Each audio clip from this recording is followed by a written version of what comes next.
Welcome everybody to today is day one of Igniting the Next Generation Elevate Summit, and we do live streams every night to let everybody know what is going on and how excited we are. And I'm going to throw it to my longtime friend and co-host of this, Tammy Matheny, to kind of introduce us what we're doing, and we'll go from there. All right. Well, I'm excited to be here, James, and with our guest and to talk about the amazing speakers that we had for day one on the Ignite Summit. This is our seventh or eighth summit, James? Sixth, I believe. Sixth. Okay, I'm ahead of myself, but I love every one of them, and there is so much inspiration, motivation, and if you're joining us, you're going to hear that tonight. So we have two guests with us, Laura, who you're going to hear in the upcoming days, and Marcy, who had an amazing presentation today. So Laura was today too. Yeah, I was today. Oh, you were today. Yes, I'm sorry, Laura. I listened out of order. My bad. So yes. I had this sneak peek of everybody's. And yours was perfect because I know so many youth that need to hear that they are enough. But I'm not going to give it away. Let's jump in and Laura, share. And there's Lance before we get started. And Lance is the man, the teammate man. So we're glad to have you, Lance, and glad you could join us. And, what a wonderful thing to be known as. So thank you. You are. Every time I see a great story, I think I've got to share that with Lance on teammates. So that makes my heart smile, Tammy. That's immediately what goes in my brain. Speaking of teammates, really quick, I want to give some mad shout out and props to Tammy, you and James. Speaking of good teammates, you guys were team leaders on this production to get us started on day one, and couldn't thank you enough for all of the direction and help and support, and just general all around good friendship and leadership that you guys have provided. So appreciate that. Yeah. Appreciate you saying that, Marcy. And I know you've been a great teammate of the summit in the past as a viewer and now a speaker. So let's get started and let you share a little bit about your talk, and we'll go to each speaker and just kind of what made you talk about that. And then anyone listening, feel free to comment, jump in on what you heard or learned from Marcy. So kick us off. I get to kick this off. You know, I've been waiting to hear about this ATC hike for a long time. Yeah. Well, I think there's a lot of big lessons that can be learned. And I know, James, you can attest to this, but anytime you just jump into the woods, everything sort of gets silent for you. And all of a sudden you just start hearing your inner self start talking. And there's a lot of revelations that can come from that. It can be some scary moments and some things you don't really want to hear, some truths that you've been hiding and deep down inside for a long time. But overall, I think that for me, going out and kind of resetting my adulthood in the woods and going on for a long hike for almost 5 months was exactly what I needed. And a little bit about that is just that every couple of years or so, I find the need to get out and go do a long distance hike. And a couple of years ago, I went out and followed the Appalachian Trail up with the Pacific Crest through hike from Mexico to Canada. And in a couple of more years, when the moment strikes and the tiger inside says, hey, it's time to go, let's go learn something else about yourself, then I'm ready for the Continental Divide Trail. So that'll be my Triple Crown. And I don't know if I can stop there, but at least I will be satisfied at that point. And I think to answer your question, Tammy, I think one of the biggest things that caught me off guard was I've never been what I would call somebody that quits easily. I've always been that stubborn kid growing up playing sport and say, no way, I'm not saying no to this. I'm going hard. I'm going all in. And within the first couple of days, I found myself sitting on Mount Katahdin, which is one of the highest points in Maine. And I still had another 2,200 something miles with lots of up and down. And I think that the elevation, the elevation on the Appalachian Trail is like summiting Mount Everest 18 times. And so for 14 states that I had right in front of me, I was like, you know what? I'm going to create this game plan for myself. And it's like, I'm never going to make a bad decision, or I'm not going to make a decision to quit on a really hard day. And man, I had a lot of hard days out there. Like those days that show up where you're just like sore, your feet hurt, or like you just don't think you can keep going. You get lonely. There's a lot of tears out there, and not all of them were good until I finally hit Georgia, where I was able to walk home, and I was like, okay, well, these are actually tears of happiness. Like you did it, and you didn't quit. And there were a lot of things that I learned about myself, but also in humanity. So never quit on a hard day. That's awesome. I love hearing about that. Yeah. It's I could tell trail stories for days and days and days. And it's just something that kind of gets into your system. And, you just want to keep living and breathing the trail, because you never want those memories to fade. And it's easy for me to just jump right into those trail shoes. Well, Marcy, we've been connected through We Coach and other, collaborations through the years. And I've always been in such admiration of these hikes that you do. So I was excited to hear this talk, but the message inside of it, I thought was so amazing, because you're right. We don't quit on the hardest days. And what prompted that? And as well as, how do you see that can help everyday life, not just this amazing, massive hike that you did? I think that it was really easy going back and then watching all the speakers today. Like everybody identified something that was a part of that hike or a part of this message. And it was really cool. And I don't know if it's serendipitous how we all ended up on the first day speaking together, but man, the interlock that goes along with that. And, Laura, all I kept thinking about was when I was listening to your presentation today were some of those masks. And no doubt I have shown up my entire life wearing all 5 of those masks. And maybe the performer, maybe the one where, I didn't want other people to feel or see weakness coming from me. And so it's like you power through and you just keep busting through these walls where it's like, okay, well, this is resilience. Cool. Look at me. But it's exhausting. And there's so much burnout that ensues with that. So, I feel like there was some of that that prover mask and performing, setting on that armor, like nothing can get to me. And so I really liked how that was going. Lance, like the teammates and making sure that your team and your strategy's in place and you're surrounded by the people that are going to matter and support you through no matter what. I had that team. And to go out and do something like that and to know that I had a team back home or people that I didn't want to disappoint, but in a healthy way, I think is a really good way that I was going to say, I'm not going to quit, because that just looks like something that's easy to do. But I really, truly believe that finding and collecting your data and really a lot of work that I do with Girl Sport Collective and working with girls and women in sport is sort of dressed in that in a lot of ways, that, a lot of things that we do or say or feel are just circumstances of the environment and circumstances of the people around you and things like that. So I just think that was all just part of building a package of strength for me, is just being so determined that I wasn't going to quit when things were a little bit more difficult, that I was going to wait. And when things got catastrophic, it's like, hey, I'm a little bit more resilient now. When we walked into fires in Gatlinburg, that could have been a game changer. Breathing in 5 days worth of wildfire smoke is enough to make you kind of want to pack up your things and go home. But you just keep going. I don't want to misquote Marcy. Go ahead. Oh, sorry, James. I don't want to misquote you, but one of my favorite things about your talk was, and I'm going to get the verbiage wrong, but it was along the lines of resiliency doesn't always look like powering through.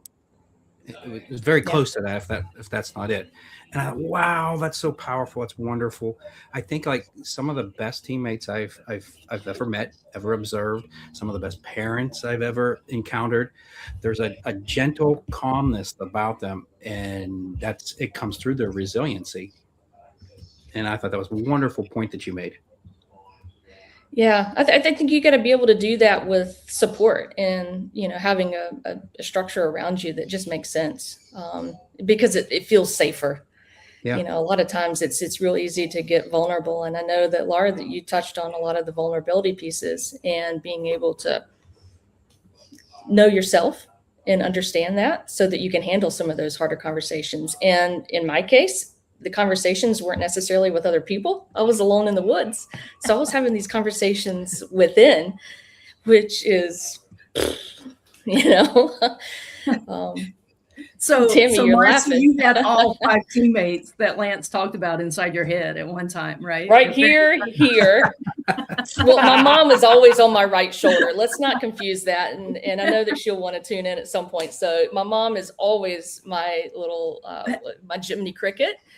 But everybody else is just like in the head, on the heart, and yeah, they know their role and they have their place, and I've been able to accept that. But yeah, the resilience piece I think is really important, especially as you get older, you get wiser, you go through different trials, tribulations in life, you go through different seasons, you go through different career paths, and there's so much that we feel like we have to prove just in the human race, and that proving gets exhausting sometime, and to know that you've got the tools and the equipment to be able to keep pushing through, that's not burnout, because that's coming from the heart. Yeah.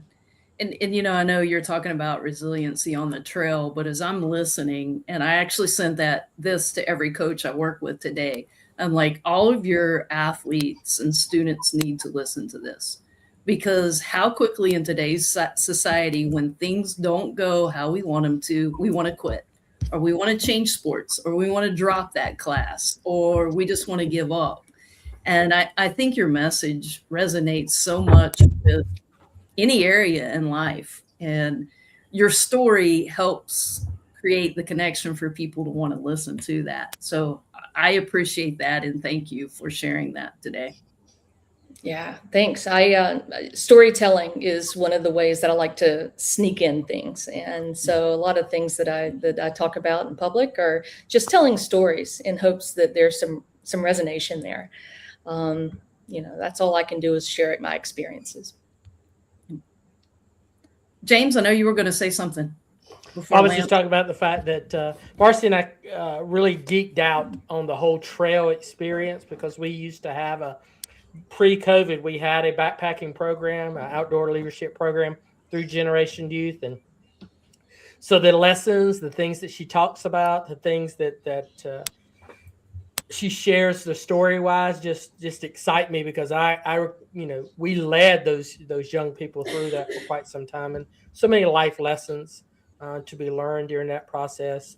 Even though we didn't take them nearly to the extent you did, they were only out there about 3 or 4 days, but it is a great experience.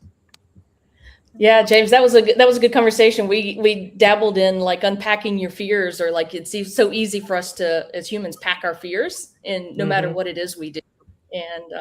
And so that was a conversation I know that we want to definitely have in the future. Maybe we can unpack packing your fears. Well, I definitely want you to unpack on the podcast, so we've got to make that happen. Yeah. Any other thoughts or comments before we move on? I love it. I want to ask a question that I know the kids are asking, are wondering to themselves, what did you eat out there? Yeah, you tell. Oh, that is such a good question. That's an important question.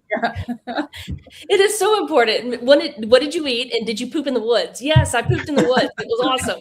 Let's go ahead and get that off the table, because what I ate was equally as important, and it was tons of ramen. Laura, like you're burning so many calories out there. You can eat whatever you want. And that's the beauty of it. It was Snicker bars lathered in Nutella, wrapped in tortilla shells, sprinkled with. cookie dust, like anything you want. Wow. And ramen noodles with instant mashed potatoes in there. And that's before you even get into town. Like you hitchhike into town, you get into town, and then you really get to fuel the body. We won't call it gorging, but yeah. Yeah. Well, I just had to ask because I know everybody else is wondering. It's my favorite question so far. All right. Well, Laura, let's go to your talk. And I know Marcy obviously knew she was enough to do that hike, but let's dive into your whole message. Yeah, thank you. So my talk is called The Decider. And when I developed that title, to me, it just resonated so strongly because it's just this idea that things can be simple. It doesn't have to always be so hard. And we tend as humans to complicate things. And so just the idea is we are a decider. We get to decide our worth. We get to decide that we're enough. And it can be just as simple as that decision. And it almost reminds me of like a light switch. It's like either on or it's off. And now in reality, are there shades of gray? Yes, there are. But it's a metaphor in the fact that we get to decide our worth. And so my talk is a journey. It's a glimpse of my life and kind of some things that I went through, some challenges. If anybody hasn't watched it yet, you have to watch. I'm not going to retell the stories here. But it's about me discovering my own worth, finding my own worth. And so I really help kids, teens these days, they really struggle with a lot of self-doubt. I mean, I think all humans do, but specifically just everything that's going on with the pressure of academics, social life, social media, athletics, or kind of extracurriculars. And then the future planning, like, what am I going to do with my future?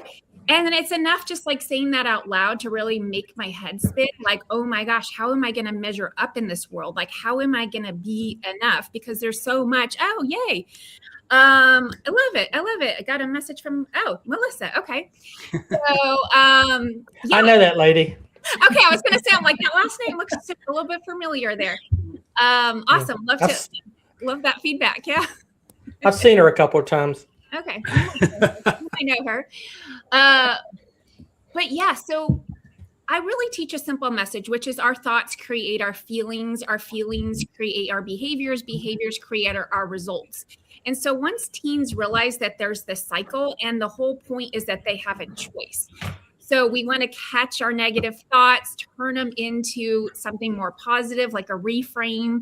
We want to really, when we're having some stressful or hard, difficult emotions, we want to have some self-compassion, really just say, it's okay. We're human. We all have these feelings sometimes. And then with the behaviors, realize that sometimes we end up putting these masks on, which was what Marcy was alluding to, where we're not really plugged into who we really are. We're not being our authentic self.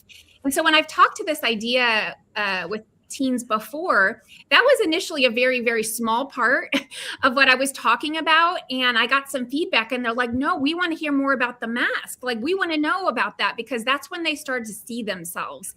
Like, I think hearing my stories was fun, but then when I started talking about the mask, that's when they started to identify, like, oh, I'm, I don't always use the term people pleaser, but that's like a performer. That's somebody who really has to try so hard to get this external validation, and whether it's through grades or, sports, athletics, they just want that validation. And sometimes that just can be really disconnecting from who they really are. They just want to be loved for who they are and not for the things that they're performing.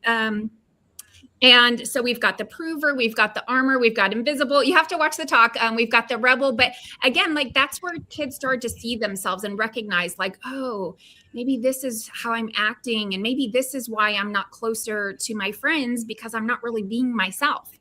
So anyway, so that's the big journey. And then really at the end of the day, I just want teens to just kind of embody this feeling that, otherwise you go for the rest of your life and you're always trying so hard to be enough. And it's like, at what point does it end? Like, I know, let's just say some older adults who are still trying, like, they're still trying to be enough. And it's like, wait a second, if I could buy you guys 50 years of your life of not having to do that, all that stuff, that performative stuff. Let me save you all the heartache now and like really lock in when you're 13, 14, 15 years old and really loving yourself, embracing yourself, and not wait till you're 50, 60, 70 years old and then be like, oh, wait, I spent all that time trying to impress people, trying to make people like me, trying to, you know, do all these things, or even pushing people away because I'm too afraid that if they know the real me, that they won't like me. Or I'm going to be mean to people and I'm going to be this, you know, tough guy or tough girl because that's how I feel safe. So anyway, I could go on and on, but the idea is just like, now's the time, like, right? Like decide now that you're enough. And that's where I'll leave it. Laura, where were you 35 years ago in Dublin, Georgia? Just asking for a friend here.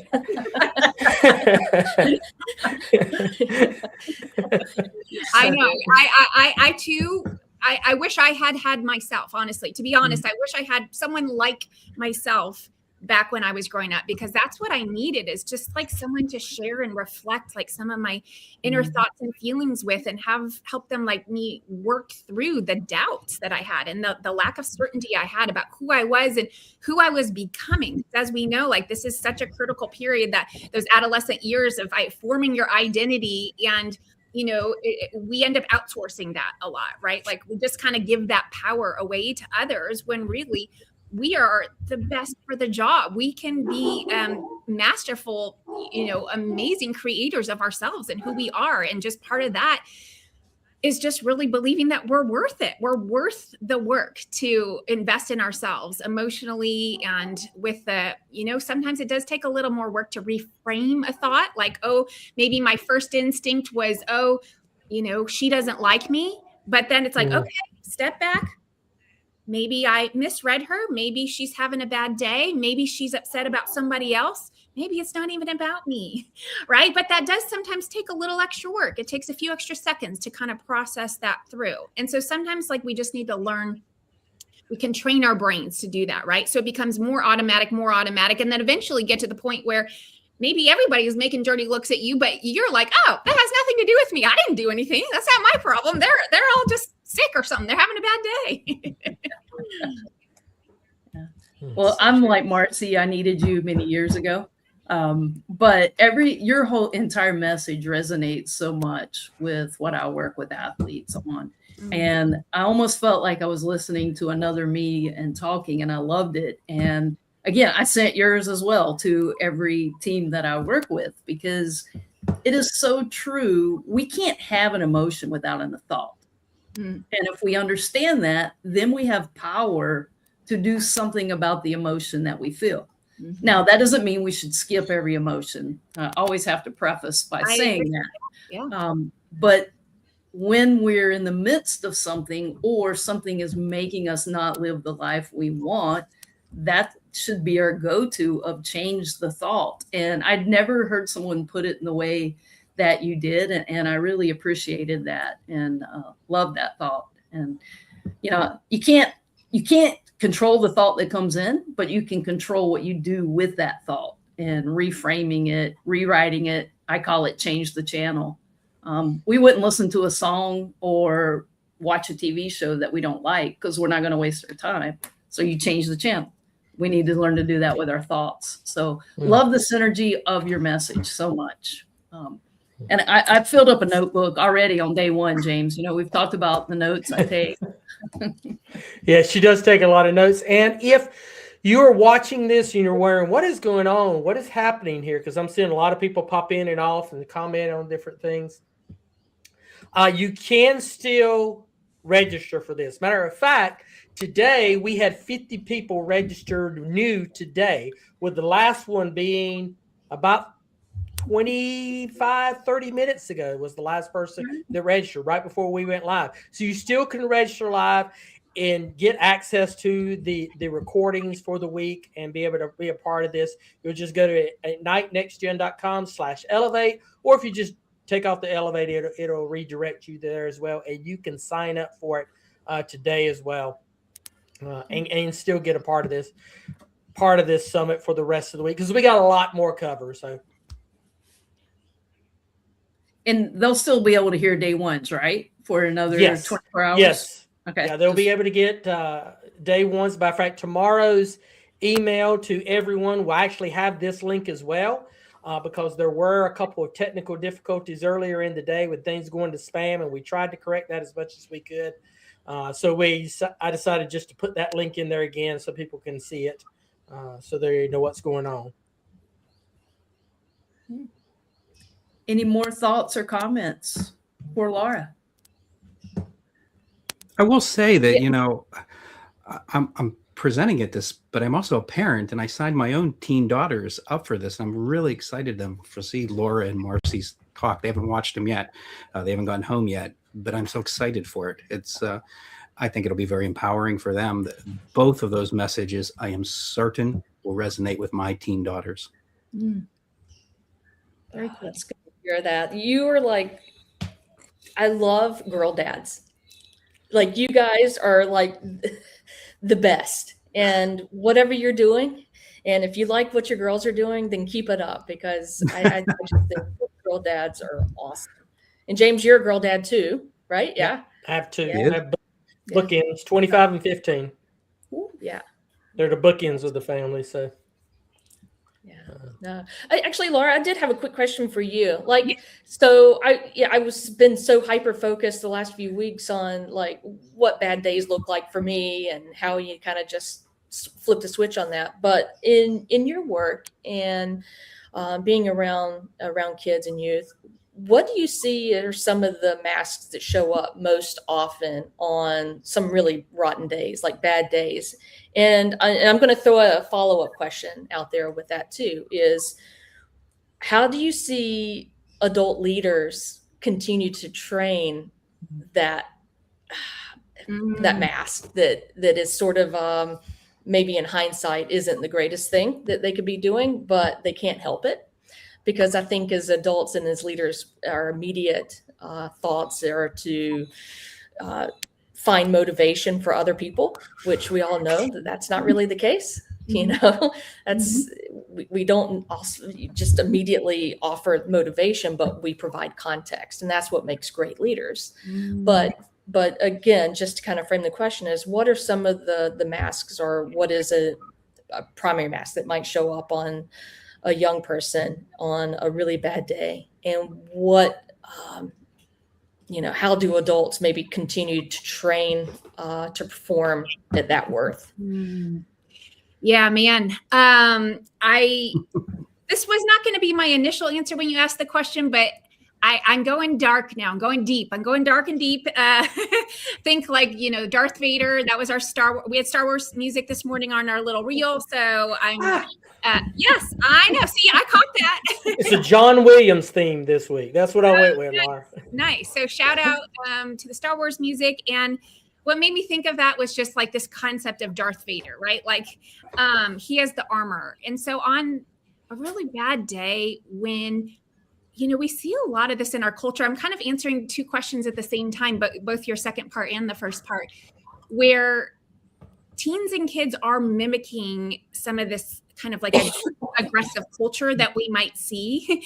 So the aggressive style communication, like very confrontational style communication. I mean, just, you don't have to go any further than go on to a parents' Facebook group or not even parents, but just like an argumentative type Facebook group or turn on the news and people are arguing and confronting each other without really listening to each other. They're not actually communicating. They're more just like talking at each other. So I feel like on a bad day, our kids are just a reflection of who we are. I hate to say it, but also it's true. The apple doesn't fall far from the tree. A lot of times, our kids pick up whether we want them to or not. Our unconscious habits. So if our style of dealing with a controversy or a conversation or even just an insecurity, right? Like I might feel insecure about something. And so in order to hide that, I'm just going to come out of the gates real aggressive, right? I'm going to go up and I'm going to bully somebody. I'm going to say something not nice. And that's really just a defense mechanism. I'm actually just hiding who I am because I'm so not feeling good about myself. So that's like the one that I feel is kind of the darkest. You said like the worst day. I think in general, what we see, just like mostly kind of just my clients or people that I, see and talk to are just those provers and the performers where it's just never feels like enough. And right now I'm right in that world because my daughter's a senior in, I have 4 kids. So I have 3 in high school, 1 in middle school. So my senior we're going through the whole college decision process right now. And there's the regrets, should I have taken this harder class or should I have taken, right? And then my boys are freshmen and sophomore and it's class registration time for next year. And so it's am I enough? Am I going to get into that college that I want to go to? Or am I going to, right? And it's this, we can really almost drive ourselves crazy, kind of do I need to do this? Do I need to take this SAT prep? Do I, all I have to do is kind of say that and everybody knows what I'm talking about. It's just trying. But at what point, right, is enough? Can we just do our very best and be okay with that? And what really feeds this cycle, to be honest, is parents, right? Because they want the best for their kid and it's great intentions, right? I love my child. I want them to have the best opportunities that I can provide and that's available to them. And if I am living out of lack in myself or insecurity in myself, then I'm going to be projecting that onto my kids. I need them to do more because it makes me look like a good mom. It makes me look like an amazing mom if my kid gets into this school or if my kid gets this on the SAT, right? And so then we're like, whoa, that's weird. Now I feel good about myself because of what is there a point where I can feel proud? Yes, I can feel proud. But then there's this boundary, this gray zone where we don't really want to cross over into the dark side and start okay, it's almost like a, those little string puppet things where we're almost controlling our kids' lives because we want some benefit from that. So that would be kind of my answer with that one. Yeah. Laura, when we get into adulthood, do you think we abandon any of those masks? Do you think we have the same masks in adulthood? Ooh. I think in some ways we outgrow some of them, right? I don't have the same insecurities now that I did in 7th or 8th grade. When I went to go sit at the cafeteria and I was going to sit by some people in 7th or 8th grade, that was the cafeteria at middle school, the worst, right? Now, right?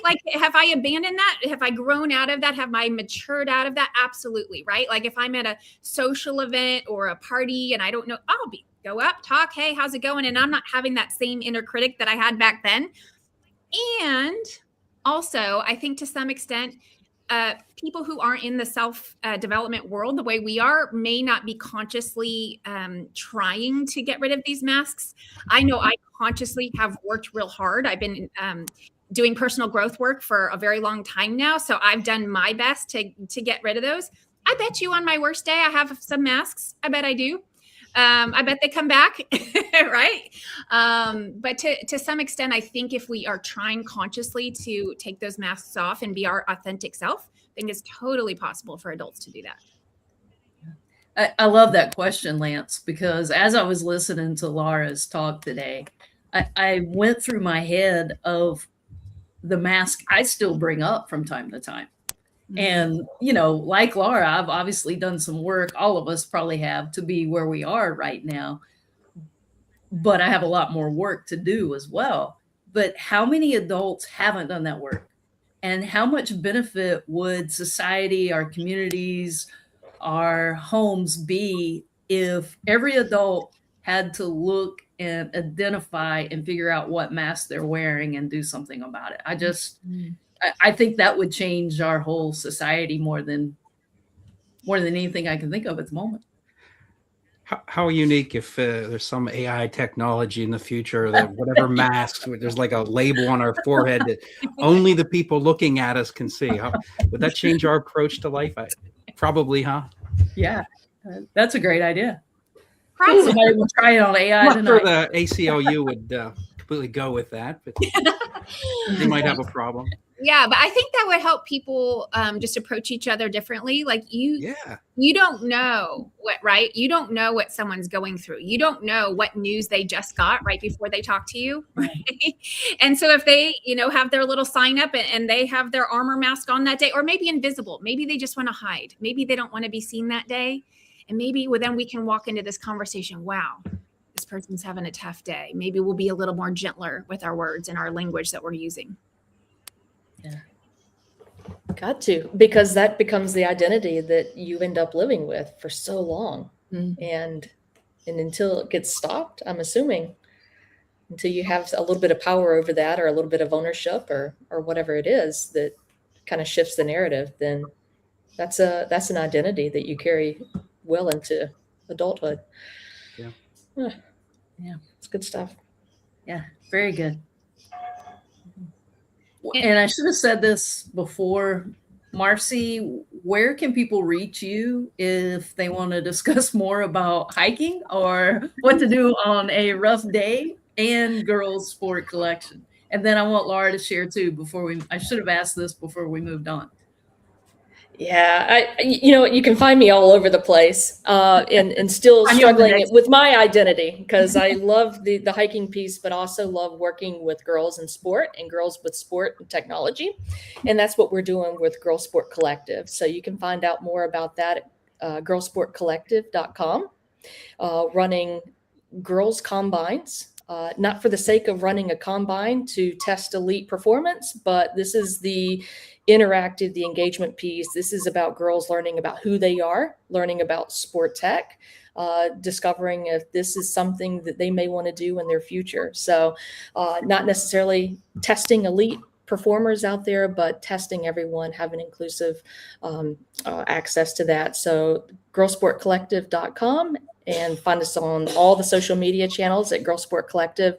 To find out more about hiking and those types of fun things is at Blonde Bear Hikes. And that's Blonde, BLONDE, Bear Hikes. And Blonde Bear is my trail. One more time, Marcy.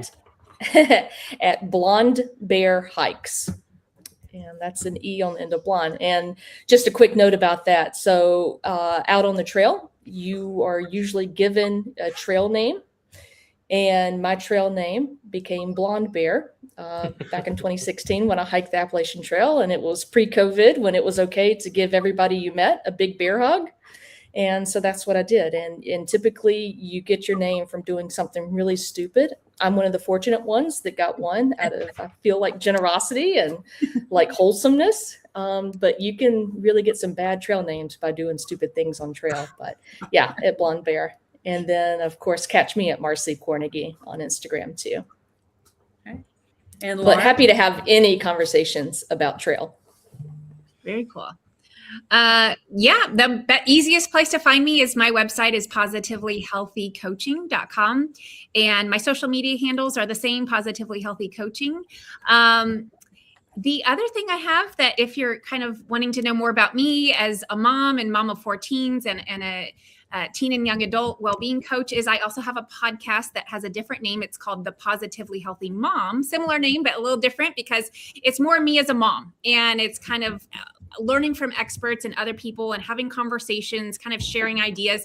But I also bring my coach hat in there too. So I kind of go back and forth. So podcast is The Positively Healthy Mom, and everything else is just Positively Healthy Coaching.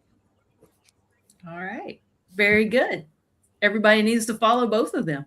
And Lance, let's talk about the 5 roles of teammates and everything under the teammate world, because you are the one and only guru on being the good teammate. So I appreciate your friendship and you as a colleague. And Lance and I were actually at USC Upstate, back then USC Spartanburg, together.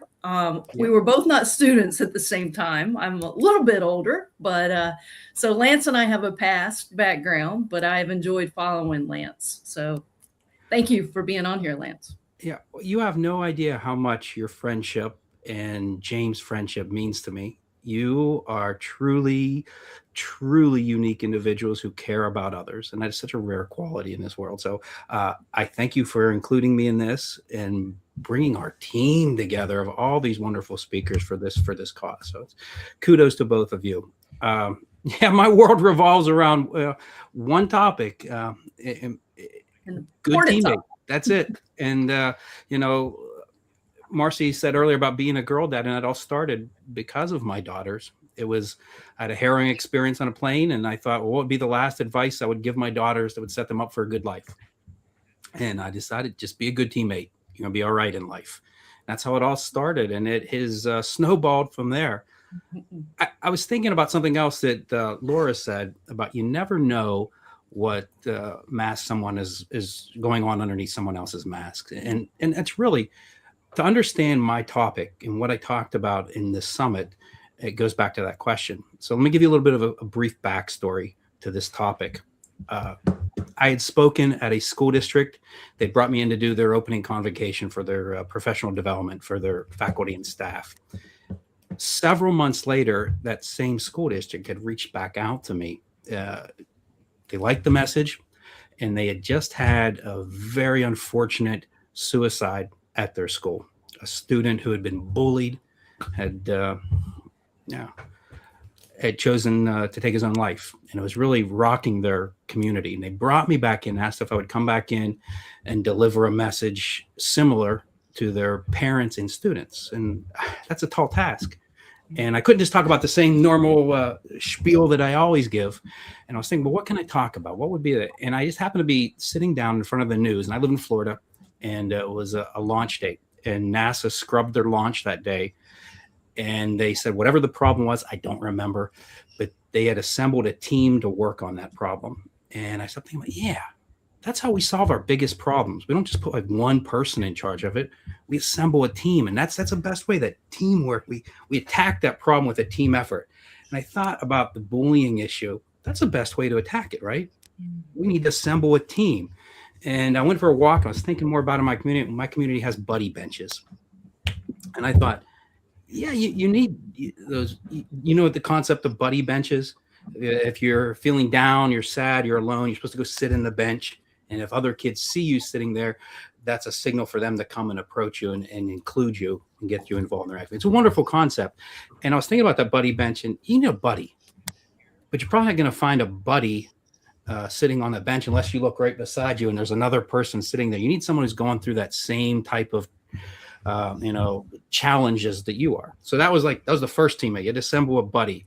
Then I kept thinking more about it, and I said, well, you need an upstander. So if you are getting bullied or picked on, you need somebody who's going to stand up for you. Someone, a peer or an older teammate, somebody. And then you're going to probably need like a champion.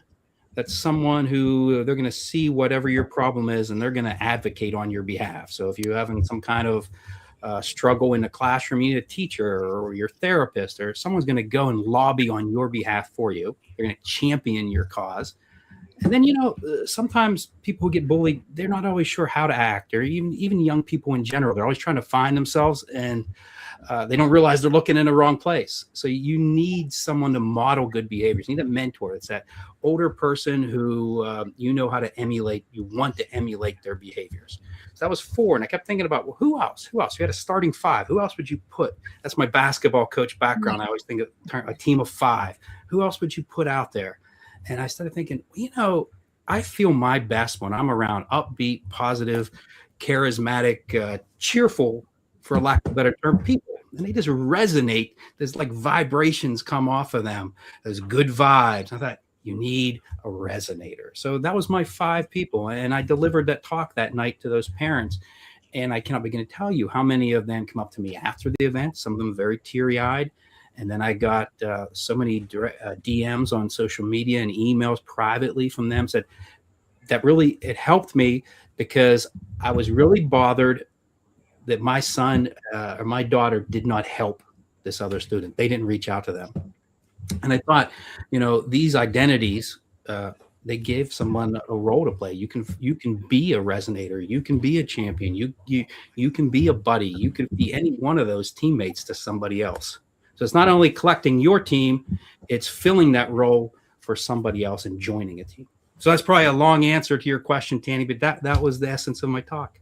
Well, I love it. And, I've heard your 5 teammates before, and, it helps me evaluate my life. And, okay, who do I have in my life that serves these roles, as well as who am I providing? I can't say I provide probably all 5 roles, but I think that's an important part that you just mentioned, that we need to be not just looking for teammates, but making sure we're being those teammates as well. Yeah. I mean, well, I use the basketball analogy. Well, one player, that point guard, you have those wonderful ball handling skills and you're fast and you're quick and you're a good passer, but you're probably going to be at best an average rebounder or a terrible shot blocker. Is everybody has a different skill, and that skill can all fit in different pieces of the puzzle. So that's important to remember. So you don't have to be this boisterous, tough guy persona to stand up for somebody. You may just be the one who stands behind someone and gives them that quiet whisper of encouragement. And that's the teammate they need in that moment. Wow. So I don't know if you're all being quiet or I locked the volume. You're scaring No, it's me. great. Well, I could talk forever. I'm just trying to be polite and let other people jump in. No, I was really kind of just processing my feelings on the loss that school experienced. And, that's so hard for that entire community, right? And a lot of times it's unfortunate because it takes something like that for people to have that wake-up call. And so we all say, oh, we don't want something to happen like that, but we don't necessarily get those resources and get the tools and the education until after. So I love, though, also that you gave these this community these different identities that they can step into. Like a lot of times, so when I work with clients, and I'm veering off, but it's related, I promise. When I'm helping clients to develop their self-worth and see, why should I believe, like I kind of hear them, thinking, why should I believe you? Why am I good enough, right? And so I go through an exercise with them that's character strength. And so it's like I give them 24 character strengths, and I basically say everybody has all these strengths, but just in different kind of proportions and different quantities. And so once we help, them figure out, oh, I have these 3 or 5, these are my top strengths, then they can start to think, wow, I really am, worthy because I have these things, right? And so just the idea that they have a framework, right? They have something to latch onto. They have, for me, when I'm working over, they have these 24 things to kind of tie themselves in. But for you, like, that's what I thought of when you're saying that, like, oh, it's giving them something to be like, oh, I can be that person, or, oh, no, that's not my personality. I could be this person, or something happens again, I'm going to just be really bold and I'm going to be this person. Right. So I loved what you said. I think that's amazing. And what a great talk. I love it. There was a book that came out a few years back called Nudge, and it was about marketing practices and how you don't have to be so bold in your face, but a quiet little nudge. And like one of the early examples they gave, they wanted people to eat healthy lunches at schools. So the company did their food service. Well, if you put the healthy snacks up front and the bad, unhealthy, sugary snacks in the back, kids choose the two. That's just a small little nudge. Well, you think about it. I think I mentioned it, and if I'm not, I'm going to mention it again. Kids are always, especially adolescents, are always trying to find themselves. And so many times they don't realize they're looking in the wrong place. And as an adult, as a mentor, you come to them, if you try to steer them and tell them bluntly that they're in the wrong place, it will not be as well received as you would like it to be quite often. But that little nudge, if we give them that identity, well, you could be an upstander, you could be a champion, you could be, a buddy or a mentor. That might be that subtle little nudge towards, a positive identity. Yeah. We got some comments here that are coming on Instagram that do not show up here. And this one is from one of our favorite people who have also been a part of the summit. Our good friend Heather Henson says that she loves your description of each of the 5 teammates, and the Wonder Pet tune brought back memories too. So she loved this. And I'll say this was Lance, you were a part of our original summit, the very first one, and really was one of the presentations that gave us the foundation and platform that encouraged us to do it again, because so many people wanted to do this. We got somebody trying to get in here. Should we let him in here? Hey, Mr. Jeff, how are you doing? Hey guys. Lance, we loved you, sir. Yeah. And real quick, to kind of like piggyback on what Laura said, I love the framework you give, Lance, because it's one thing as a teacher, as a parent, as a coach. Hey, you need to be a good teammate. Okay, well, what does that look like? Mhm. It's kind of like telling somebody, hey, be confident. Well, okay, it's not like they don't want to be confident, but how? And giving them that framework, and here are some roles that, hey, what role can you provide? So I think that's just so simple, but so effective. I've come to really appreciate two truths when it comes to teams. First, most of us overestimate how good of a teammate we probably are. And secondly, most of us underestimate how impactful the concept good teammate can be, especially if we've never been in a situation where we've been on a team and surrounded by good teammates. And both of those truths are born from a lack of understanding. I hesitate to say the word ignorance, but it really is. And think about it. Who really immerses himself in that topic. So that is my world. And I've tried to come up with ways to creatively convey what exactly that means. So you need a tool for assessment. You need a rubric of sorts for, well, how are they a good teammate? And that's what I've tried to do. Well, you've done a fabulous job on that, Lance. And if people want more teammates, I know you have tons of resources, but how can they follow you? How can they get more of you? All of his books are amazing for anybody listening. And you can see a few of them over his shoulder right there on the wall. I forget about the glare. I don't know if the glare in my head's away from that. I apologize for those of you watching at home. My website is the easiest way. LanceLoya.com, CoachLoya.com, the same location. I'm on all the normal social media outlets and YouTube, all those places. So Google my name, Coach Loya, Lance Loya. And before we move on, I need you to do that little jingle that you did about teammates. Which one? About the true truths? From the cartoon? Good teammates share, good teammates care, good teammates listen. Go be a good teammate. Love it. All right. So anything else before Lance, before we move on about Chips and Garrett's today? Jeff, you have anything for us? Good to see you, by the way. If you can see him, he's in the darkness there. So I think that's him. I'm not sure. Yeah, good to see you guys. I appreciate all you guys. I'll be honest, I'm behind. I have not listened to anything yet. Sorry. I've been on the road all day. Understandable. So, all right. So Chip he's at church tonight, but his talk was on, success traits. Does anyone want to jump in? Anything that really resonated with Chip's talk today? I think one of the three things that he talked about, and we'll try to be as quick as we can on this, is he talked about gratitude, purpose, and what was the third thing? Elevating others. Were some of the keys to success that he was talking about, the traits to ignite your success. And he really, just listening to him, Chip was really also a part of the original group as well. He just makes you feel good just to listen to it. It doesn't make a difference. He could be reading the phone. People don't know what the phone book is anymore. He could just be reading a book and something boring and you're just like, oh, I want to hear this guy.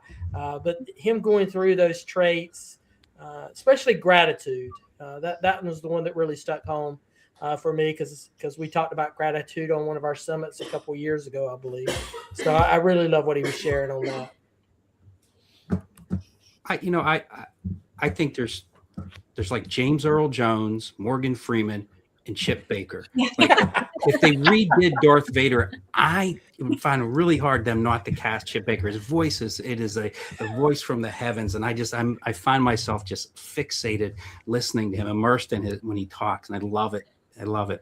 I have so much time for Chip. I liked what he said, James, when he said about being the driver. And I like how Chip said it because he didn't say you are the driver. He said we are the driver of our life. And we all are. We really are. And you're going to have detours, but you are still the driver and you have to steer and you have to be deliberate in how you're steering. That was what I liked from his talk. Yeah, the intentionality and making sure that we, in return, leave that legacy. And Yes. it's a good reminder. And I think it was super intentional. He mentions intentionality quite a bit, but super intentional for him to lead us off for the day, because it really set the tone on what to expect from each of the speakers and what to expect for the each of the week, and to make sure that you've got sort of your own mentality and your framework to listen and learn throughout the week. But I like that, and to be able to leave that with how are you going to go back out into the world and leave your legacy and drop these same nuggets.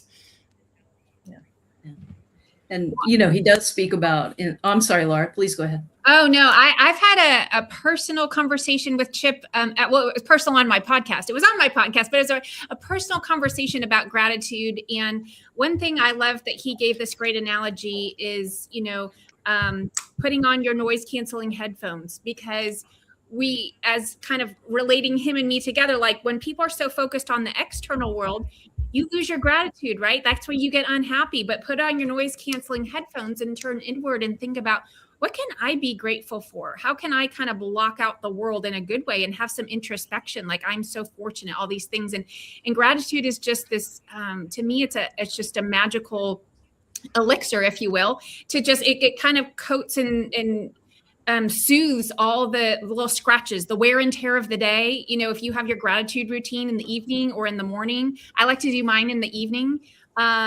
It just changes things, right? It changes how you sleep. It changes how you wake up, because then you're no longer thinking in lack, you're thinking in abundance. And that just changes the vibe of your entire day. And what I was thinking when I was listening to Chip's talk, and Marcy mentioned it, was the intentionality, is that he's very intentional about doing everything that he said in his talk. And knowing Chip throughout the years, he lives exactly, just like the three of you. You live exactly what you're trying to teach others. And that's the best models that we can have. That's the best teammates that we can have. And to go to Garrett was really talking about confidence, that confidence leaders, his title was Confident Leaders Don't Follow the Crowd. And he was talking about, students, I wrote it down over here, students are, have the pressure to perform, to impress, and follow, whoever is yelling at them the loudest in the room. And he called them back to a confidence that's building identity, specifically because Garrett also is at church tonight. He's a minister and they have church tonight, talking about biblical confidence, but not approval from others, but he unpacks it, that you need love and self-discipline in everyday leadership. And I just appreciate the authenticity and the vulnerability that he shared on his message, on how, you need to lead based on those things. You need to have a foundation of confidence before you do that. So, which, speaks quite a bit to, Miss Confidence over there, Tammy, who, if we got the teammate guy, we got the confidence lady here with what's the confidence. I concur. Well, thank you both. I was very moved by Garrett's willingness to be vulnerable and talking about his past and being so authentic. I really was. I agree, James. It was moving, and it was very authentic.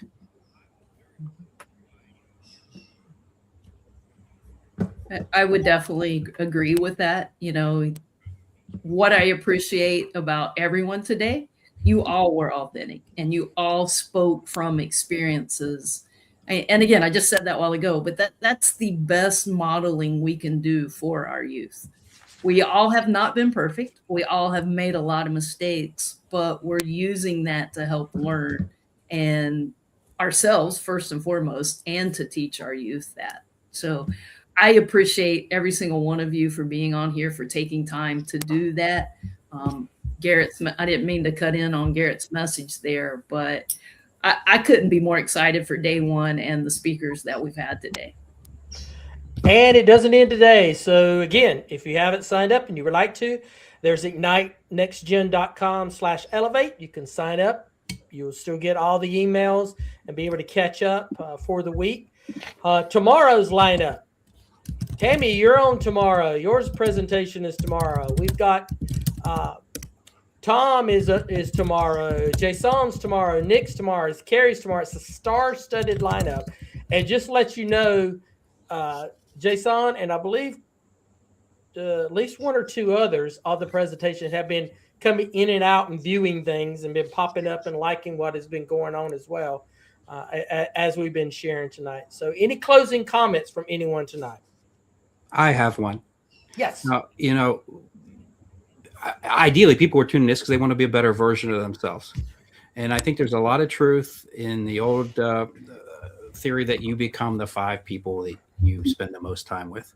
So it's great for you to be a better version of yourself, but here's your chance, if you're listening and you've watched these videos, you've tuned into this summit, to go be a resonator. Share this with someone else, because when the 5 people around you become stronger, you yourself become stronger. And this message is great for you. Share it with other people. So make a deliberate effort to go and get 1 or 2 friends to sign up and watch the videos tomorrow who are not signed up today. That's a challenge I would throw out. And today is the most signups we've had when the summit has been live that we've ever had in one day. So we had more signups today than we've ever had before. Did that make sense what I just said? Yeah, I think it did. it did. So let's beat it tomorrow. Let's beat it tomorrow. So I'm sure we'll beat it tomorrow because, Tammy will send out her email tomorrow morning and all her friends will just come flooding in. So it'll be, so many of those that'll be happening. Any other closing comments? As Chip says, go get it. Go get it. Well, guys, if you guys will stick around, as I'm going to end the live stream, if you'll stick around so I can just say bye to you as we end. And thank you, folks, for sticking with us. We've had great attendance. I've seen the numbers go up and down. I've been looking at like 3 different screens because it's live streaming in about 7 places right now. And I've been trying to monitor them as they go forward. And Jeff just went sideways on us. I don't know what's going on there. That's kind of weird. So we'll thank you again, and we'll see everyone again tomorrow night at the same time. Yes. Thank you.